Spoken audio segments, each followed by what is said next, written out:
자, 매일매일 각 분야 전문가들과 함께 생활 속 다양한 궁금증 해결해 보겠습니다. 우리가 흔히 예상치 못한 일을 겪을 때 교통사고에 비유하곤 합니다. 나만 조심한다고 해서 100% 예방하기는 어렵다는 거겠죠? 하지만 교통법규를 지키고 안전운전, 방어운전을 한다면 교통사고가 일어날 확률은 상당히 줄어듭니다. 자, 오늘부터 매주 수요일 알아두고 꼭 지켜야 할 교통 관련 법규들에 대해서 자세히 풀어보는 시간 가져보려고 하는데요. 자, 첫 번째 시간 12대 중과실 교통사고와 관련된 내용 알아보겠습니다. 방송 들으시면서 궁금한 점 있는 분들 단문 50원, 장문 100원의 유료 문자 샵 0945번으로 보내주시길 바라고요. 애플리케이션과 유튜브 댓글창도 활짝 열려 있습니다. 자, 그럼 함께 말씀 나눌 분 모셔보죠. 교통사고 전문 정경일 변호사와 함께하겠습니다. 안녕하세요. 네, 안녕하십니까. 네. 들어오실 때 불러주셔서 고맙다고 말씀하셨지만 네. 저희가 감사합니다. 요즘 아유, 예. 정말 TV 틀면 나오시더라고요. 아유, 예. 이렇게 또 계속 불러주시니까 이게 또 서로 네. 시너지 효과가 나다 보니까 예. 그런 결과가 나온 것 같습니다. 아, 알겠습니다. 네. 좀 마이크 조금만 정면 쪽으로 네. 위치해 주시면 감사드리겠고요. 네. 교통사고와 관련해서 8대 중과실, 12대 중과실 네. 이런 말들이 있어요. 이게 네. 정확히 어떤 겁니까? 네, 교통사고 처리특례법 3조 2항에는 운전자의 중과실 유형 지금은 12개 항목을 규정하고 있습니다. 예. 처음에 교통사고 처리특례법이 82년도부터 시행이 됐는데 그때는 8대 중과실만 있었습니다. 예. 하지만 이 8대 중과실이 운전자의 중과실 전부를 망라하지 못하니까 하나하나 해서 4가지가 추가돼서 현재는 12대 중과실까지 만들어진 것입니다. 12대 중과실까지? 네. 예. 이런 항목들이 그러면 이전에 담지 못해서 늘어났고 네. 이런 항목들은 일단 왜 만들어진 거예요? 이게 좀 복잡한데요. 예. 먼저 조금 길고 지루할 수도 있는데 한번 좀 들어봐 주십시오. 지루하면 절대 안 됩니다. 예, 재밌게 한번 해보겠습니다. 그러면. 예. 처음에 보통 교통사고 자체는 형법에 따른다면 업무상 과실치상죄에 해당돼서 원칙적으로 형사처벌 대상이 됐습니다. 예. 그것이 80년도에 자동차가 많이 없고 자동차 보급도 필요하고 또 모든 운전자가 교통사고 났다고 다 전과자 만들 수 없으니까 운전자에게 특례를 준 거. 예. 운전자에게 특례를 줬지만 사실 가해 차량 운전자에게 특례를 준 것이죠. 예. 이렇게 해서 교통사고 나도 종합범을 가해되어 있으면 형사처벌 받지 않는다라는 교통사고 처리 특례법을 만들었습니다. 예. 하지만 이렇게 되다 보니까 모든 교통사고에 대해서 뭐 운전자가 처벌을 받는다. 라고 하면 뭐 신호 위반에도 처벌 안 받고 과속에도 처벌 안 받고 사람이 심각하게 다쳐 처벌 안 받는다면 문제가 발생하니까 예. 8대 중과실 이것만큼 지켜라. 이거 위반하면 처벌하겠다. 근데 그 처벌이 사실은 원래 형법에 따라서 처벌하던 것을 처벌을 교통사고 특례법에 따라서 특례를 줬다가 다시 그 특례를 배제한 것입니다. 따라서 운전자를 뭐 가중 처벌하거나 어떤 불이익함을 준 게 아니라 이득을 줬다가 뺏은 거기 때문에 원리 원칙대로 한다. 그런 취지입니다. 그것이 8대 항목에 대해서 그렇게 하다가 이제는 10대 항목까지 늘어났습니다. 그러니까 한마디로 12개의 어떤 과실에 대해서는 처벌을 하겠다 이런 거를 기재해 놓은 게 네, 맞습니다. 12대 중과실 항목이죠. 네. 이런 12대 중과실 교통사고의 경우 자동차 보험으로도 보상받을 수 없는 사안이잖아요. 네. 해당 사고가 발생하면 형사처벌은 피하기가 어려운 거죠? 네, 형사처벌은 당연히 받고요. 이제 보험 같은 경우는 이제 또 민사합의와 형사합의가 있는데 종합보험에 가입되어 있으면 12대 중과실 위반에도 민사손해배상 책임은 보험회사에 전부 책임지기 때문에 가해자는 자유롭습니다. 다만 또 이게 자기부담금이라 해서 음주, 무면허, 뺑소니 같은 경우에는 대인 같은 경우 1억, 대물은 5천만 원까지 추가로 배상해야 되는 부분이 있지만 그 부분을 빼고 난다면 이제 또 형사합의 부분도 있습니다. 형사합의 부분에 대해서는 종합보험에서 보장해 주지 않습니다. 하지만 그렇다 하더라도 또 요즘엔 보험이 잘 돼 있어서 운전자 보험에서 변호사 방어 비용도 지원해 주고요. 형사합의 지원금도 뭐 3천만 원, 5천만 원 1억까지 지원해 줘서 형사합의하는 데는 상당히 용이합니다. 하지만 이와 같이 합의를 하고 종합보험에 가입다 하더라도 12대 중과실에 해당되는 한 형사처벌은 피할 수 없습니다. 다만 양형에 참작될 뿐이죠. 예. 자, 사실 12가지나 되면 기억하기 쉽지 않을 것 같은데 그래도 운전자라면 반드시 지켜야 할 내용입니다. 사실 맞습니다. 12대 중과실 이야기하는 것도 좀 그런 게 법규 잘 지키면 되잖아요. 맞습니다. 어떻게 보면 그러니까 조심 운전하면 돼요. 살살 운전하고 뭐 쉽게 뭐 어떤 걸 머리에 담아둘 필요 없이 도로에는 표지판이 있고 또 도로 바닥에 보면 표시가 되어 있습니다. 따라 진행하면 되고 내비게이션 알려주면 그 안내 따라 하면 되지만 속도 줄이면 되고 그렇게 하면 되지만 이 12대 중과실이라 해서 운전자분들이 들으시면 이거 당연한 거 아니냐라고 하는 부분이지만 그래도 이건 형사처벌 하겠다라고 만들어 놓은 것이니까 이번 기회에 한 번 더 들으시고 이것만큼은 진짜 해서는 안 된다라고 예. 생각하시면 될 것 같아요. 자, 오늘 좀 경각심을 드리도록 하겠습니다. 예. 네, 이거 하면 전과자 됩니다. 이제. 예. 말씀해 주시죠. 예, 먼저 첫째 본다면 처음에는 8대 항목이 있었는데 처음에 신호위반, 그 다음에 중앙선 침범, 그 다음 예. 과속, 그 다음 끼어들기, 앞지르기 위반, 그 다음에 철길 걸림목 통과방법 위반, 예. 횡단보도 내 사고, 음주운전, 무면허운전, 그리고 제가 요걸 다 외우지 못해가지고 좀 보고 하겠습니다. 보고 하시네. 예, 예. 그 다음 승객 추락 사고, 개문 발차 사고라고 합니다. 예전에 버스가 문을 닫고 출발해야 되는데 문을 안 닫고 출발하는 바람에 승객이 떨어지거나 하는 예. 방법이 있었기 때문에 이게 개문 발차 사고에 대해서 추가했고요. 또 인도 침범 사고하고 횡단보도 사고는 같은 유형으로 보행자를 보호하자라는 식으로 두고 있고 예. 또 11호로 어린이 보호구역 내 사고. 예. 지금 이 어린이 보호구역 내 사고가 2009년도에 이미 만들어져서 10대 중과실에 되었지만 지금 또 민식이법으로 말이 많습니다. 예, 맞습니다. 그 구성 요건은 똑같습니다. 그리고 마지막으로 낙하물 사고. 예. 이제 10호가 승객 추락 사고라면 12호는 승객이 아닌 낙하물, 화물.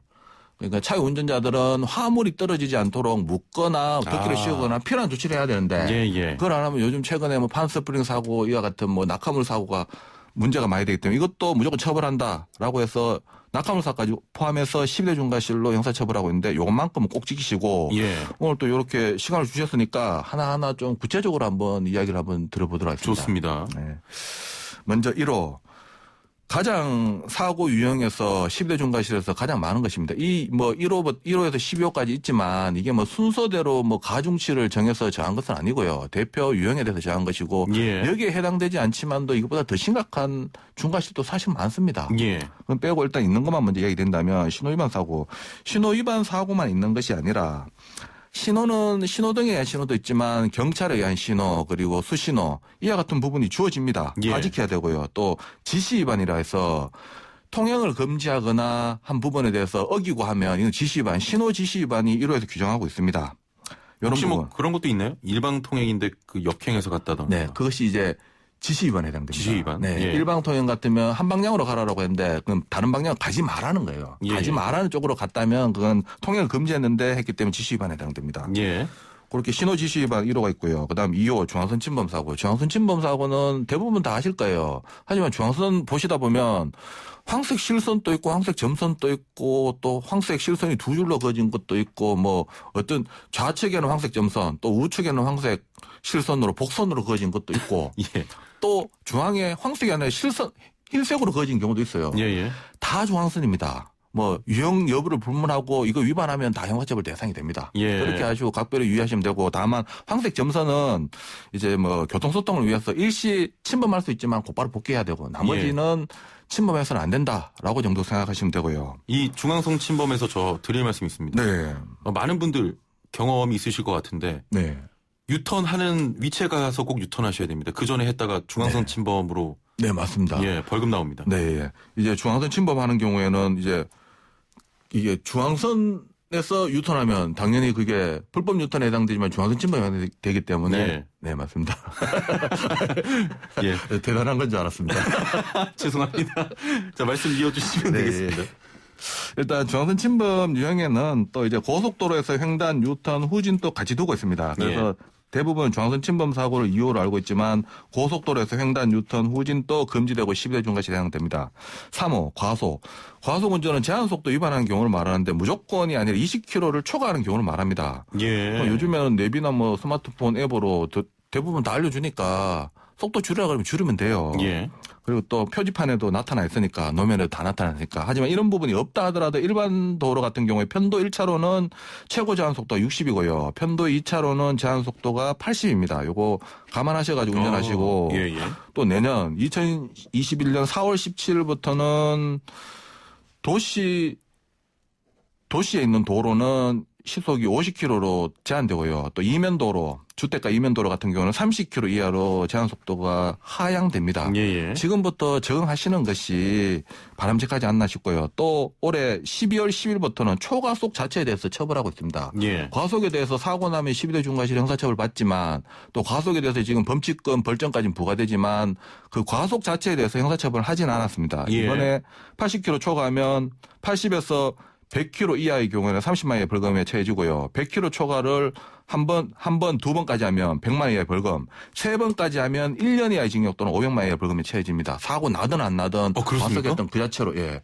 초과속 하다가는 전과자 됩니다. 범칙금은 안 끝납니다. 이게 12월 10일부터 상당히 민감하시는데 과속 많이 하시나요? 아니, 과속 많이 하는 게 아니라 네. 가끔 놓칠 때가 있어요. 예. 가끔. 뭐 지금이 전과자 되는 부분은 80km를 초과해야 되는 거니까 일반인들은 이걸 하려고 해도 불가능할 거예요. 이게 실질적으로 고속도로에서 80km 초과한다는 말이 200km를 거의 180, 200이 돼야 된다는 말인데. 그렇군요. 네, 일단 이런 부분에 대해서는 그렇게 되지는 않겠군요, 사실. 예. 뭐 또 있습니까, 계속? 네, 그리고 4, 5 이제 이 부분부터는 제가 이제 시간이 제한되니까 좀 빨리빨리 한번 해보도록 하겠습니다. 예, 먼저. 앞지르기 그리고 앞지르기 방법과 금지 시기와 금지 장소를 두고 있는데 이를 위반하면 12대 중과실에 해당됩니다. 앞지르기가 보통 뭐 추월하는 거 아니냐라고 생각하는데 정확한 도로교통법상 용어는 앞차의 뒤를 따르다가 좌측으로 그 옆을 통해서 다시 그 앞차의 앞으로 들어가는 것을 말합니다. 이 행위, 3단계 행위가 이루어졌을 때를 앞지르기라고 하는데 통상적으로 앞지르기에 해당되는지 안 되는지 좀 애매한 경우가 어떤 경우냐면 이제 보통은 차로 변경해서 쭉 가버리는 경우가 있습니다. 아니면 또 차로 변경해서 쭉 가다가 앞으로 들어갔을 때 그럼 이걸 앞지르기로 봐야 되는지 그냥 차로 변경해서 쭉 간 건지 또 쭉 가다가 다시 차로 변경한 건지 이런 부분 때문에 앞지르기를 사실 단속하는 건 쉽지 않아요. 하지만 12대 중과실에 해당되니까 각별히 유의하시고요. 또 끼어들기. 그러니까 도로교통법규나 뭐 경찰관의 서행 지시에 따라서 서행이나 정지하고 있는데 그 차 앞으로 들어가는 걸 말합니다. 얌치 운전이라 그러죠. 이와 같은 경우도 끼어들다가 사고 발생되면 12대 중과실에 해당돼서 형사처벌 대상이 되고요. 그다음에 이제 앞지르기 같은 경우에는 교차로나 터널 다리 위에서는 하시면 안 돼요. 그다음에 5호 철길 건너목 통과 방법. 보통 요즘에는 별로 없는데 그 도로에 철길이 있으면 예전에 이제 차단막이 내려오고 신호등이 울릴 동안은 차가 기차 지나다가 기다려야 되잖아요. 그렇죠. 그렇게 돼 있으면 그 신호에 따라 가면 돼요. 그런 게 없다면 일단 정지한 후 안전을 확인하고 지나가야 되고요. 이거 안 하다가 사고 나면 12대 중과실에 해당됩니다. 6호 횡단보도 내에서 발생된 사고. 횡단보도 신호가 적색 신호라면 12대 중과실에 해당되는 건 아니지만 횡단보도의 신호가 없거나 보행자 신호가 파란불일 때 이제 이와 같이 운전자가 사고를 내면 신호위반 사고에도 해당되고 횡단보도 보행자 보호 의무 위반으로 12대 중과실에 해당됩니다. 그리고 또 이제 신호등 없는 횡단보도 같은 경우에 차도 지나고 사람도 지나는 경우가 빈번히 발생되는데요. 많죠. 사람이 지나면 차는 일시 정지해야 됩니다. 같이 지날 수 있는 게 아니거든요. 그러니까 그렇게 하다가 사고 안 나더라도 거기에 대해서는 범칙금과 뭐 벌점 대상이 될 수 있으니까 사람이 횡단보도를 횡단하고 있으면 일단 멈춰서야 됩니다. 그거 각별히 유의하시고요. 너무 당연한 말씀 아닙니까? 근데 제가 많이 봤는데요. 제가 지나려고 해도 차가 멈추질 않아요. 횡단보도에서 눈치 봐야 되는 경우는 많이 발생했고. 맞아요. 어떻게 보면 차 다시 하나 지나가면서 사람이 지나가는 그런 경우가 발생되는데 사람이 지나가고 차가 지나간다는 걸 아셔야 됐고 보행자분들도 당당하게 하시길 바랍니다. 지금 시간이 얼마 안 남았는데 6대까지 한 거죠, 지금? 네, 6호까지 했고 7호 이제 면허 없이 운전하는 거, 8호 음주운전, 그리고 이 음주운전, 그리고 9호는 인도침범 사고, 보도침범 사고라고 합니다. 그다음에 10호는 아까 이야기 드린 것처럼 개문 발차 사고, 승객이 추락 방지 의무를 위반해서 사고 발생되는 경우, 11호는 민식법과 관련된 어린이 보호구역 내 안전운전 의무 위반 사고, 12호는 낙하물 사고. 이렇게 이런 부분에 대해서 제가 한번 이야기 드렸으니까 한번 기억하셔가지고 각별히 유의하시기 바랍니다. 알겠습니다. 일단은 너무 많은 시간이 벌써 흘러버려서 다음번에 또 못 짚은 내용은 자세히 짚어보도록 하고 이게 좀 궁금했어요.